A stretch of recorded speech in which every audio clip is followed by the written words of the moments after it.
And there's a lot going on in the world of Tyler Perry also. I'm really just blown away with what he's been able to do, not only on BET, just in his career in general. What's your best Tyler Perry story so far?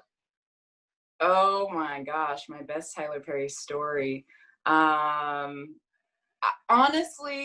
it would have to be attending the Imagine This gala when he did the grand opening of the studio. I mean, it was a dream come true. It was literally walking into someone's dream, something so grand, you know, that he had imagined. And so I know that's not like a juicy story, but honestly, like to get to experience someone like in the middle of an unimaginable dream and kind of like look at their Disneyland come to life, you know, and get to know him personally and see him kind of stand there and take it in as it's unfolding, and really just see, you know, his heart and get to see him just as a man and kind of the young man who went through so much, and to watch that story actually happen on someone's face, you know, it was, I think my favorite Tyler Perry moment so far. And I know people are like looking for crazy Medea moments, but to get to kind of actually encounter Tyler, the man behind Medea, in his, you know, just everyday humanness, kind of like we all are, I think is really the coolest story. I mean, I think that's a great story for a number of different reasons. I mean, it's just been groundbreaking what he's been able to do in the industry, and especially as a man of color too. Like, there are not many people who've been able to break through like that. So what does it mean to you to see that person as a role model and also have that person as a friend now and somebody that you can rely on as a colleague? You know, yeah, I really think you said it. I mean, it's just, he is a role model. He is the American dream, as it were, you know, to see his name on the freeway sign next to the exact same exit, you know, as he tells it, he used to live off of when he was first homeless. I mean, you can't write that story, you know, that's like literally kind of watching, you know, a divine story unfold. And so I think for so many, especially in this current climate where it really feels like you can kind of get caught in the hopelessness and despair of humanity, and is it going to get better? You know, is there something on the other side of this tunnel?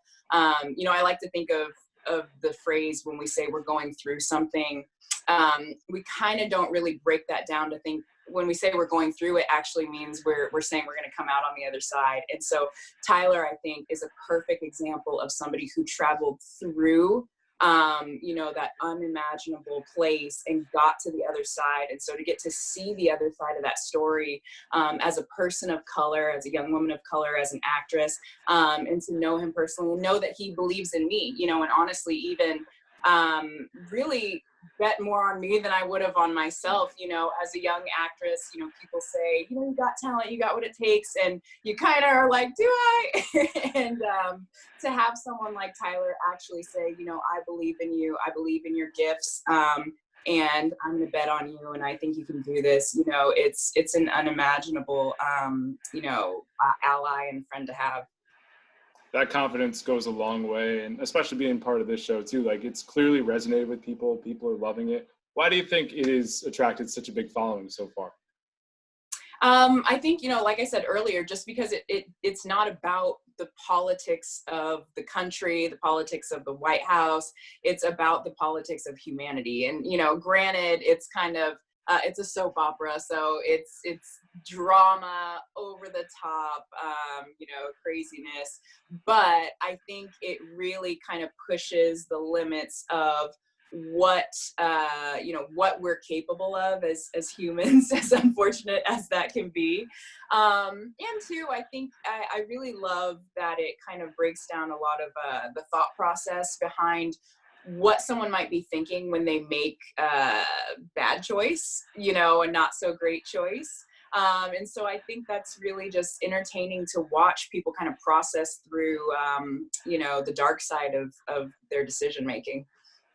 So in addition to acting, you were a Division I track athlete at UC Irvine. I married a former D1 athlete, so I know it's a little bit of a different mental state, a little bit different competitively. what has the athlete mindset done for you, not only in college, but beyond in terms of fitness, mental health, and everything else? Oh my gosh, you know, the athlete mindset, I honestly think everyone should have to play sports and be an athlete in their adolescence, even if they're not good, even if it's not, you know, your forte, but what you take away from it, being on a team and learning how to push past mental barriers, learning how to just really hold yourself accountable. It's priceless. It's honestly priceless.